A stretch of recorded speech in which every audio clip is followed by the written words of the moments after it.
അനുമോളും നിവിനും സാബുവും കൂടെ പുറകിലേക്ക് തല കുത്തി മറിഞ്ഞു പോകുന്ന ഒരു സീൻ പ്രൊമോയ്ക്കകത്ത് കാണിച്ചിട്ടുണ്ട്.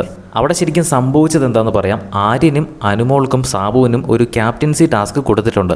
ആ ക്യാപ്റ്റൻസി ടാസ്ക് എന്താണെന്ന് വെച്ച് കഴിഞ്ഞാൽ അവർ 3 പേരും ഒരു കയറിൻ്റെ മാർക്ക് ചെയ്ത ഭാഗങ്ങളിലായിട്ട് 3 പേരും ഓരോ കൈ, അതായത് ഒരാൾക്ക് ഒരു കൈ മാത്രം ഉപയോഗിക്കാം. ആ കൈ എപ്പോഴും കയറിൽ പിടിച്ചുകൊണ്ട് നടക്കണം. ആരാദ്യം ആ കയറിൽ നിന്ന് വിടുന്നോ അവർ ആ ഒരു ക്യാപ്റ്റൻസി ടാസ്കിൽ നിന്നും ഔട്ടാകുന്നതാണ്.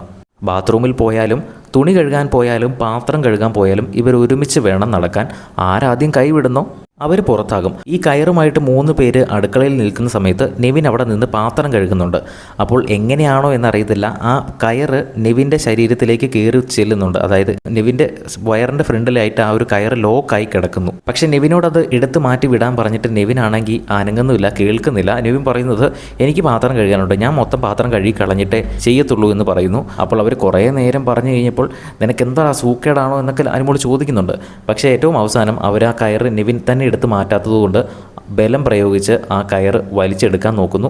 അപ്പോൾ ഓൾറെഡി അത് നെവിൻ്റെ ശരീരത്തിൽ കുടുങ്ങിക്കിടക്കുന്നതുകൊണ്ട് അവർ വലിക്കുമ്പോൾ സ്വാഭാവികമായിട്ടും നെവിൻ പുറകിലേക്ക് വീഴും. അങ്ങനെ ശരീരഭാരമുള്ള നെവിൻ താഴേക്ക് വീഴുന്ന സമയത്ത് നെവിൻ്റെ ശരീരത്തിൽ ചുറ്റി കിടക്കുന്ന ആ ക്യാപ്റ്റൻസി ടാസ്കിൽ ഉപയോഗിക്കുന്ന ആ ഒരു കയറിൻ്റെ ഒരറ്റത്ത് അനുമോളും ഒരറ്റത്ത് സാബുമാനും പിടിച്ചിട്ടുള്ളത് കൊണ്ട് തന്നെ അവർക്ക് ആ കയറിൽ നിന്ന് വിടാൻ പറ്റില്ല. അതുകൊണ്ട് നെവിൻ വീണതിൻ്റെ കൂടെ അനുമോൾക്കും സാബുമോനും വീഴേണ്ടി വന്നു. അല്ലെങ്കിൽ തന്നെ അവർ നെവിൻ്റെ ശരീരഭാരം കൊണ്ട് അവരെ വലിച്ചുകൊണ്ട് പോകും. എന്തായാലും അവർ 3 പേരും കൂടെ ഒരുമിച്ച് വീഴുകയാണ് ഉണ്ടായത്. കൂടെ ആര്യനും ഉണ്ടെന്ന് തോന്നുന്നു. എന്തായാലും ലൈവായിട്ട് നടക്കുമ്പോൾ അപ്ഡേറ്റ് ചെയ്യാം. കൂടുതൽ അപ്ഡേറ്റ്സിനായിട്ട് ചാനൽ സബ്സ്ക്രൈബ് ചെയ്യുക.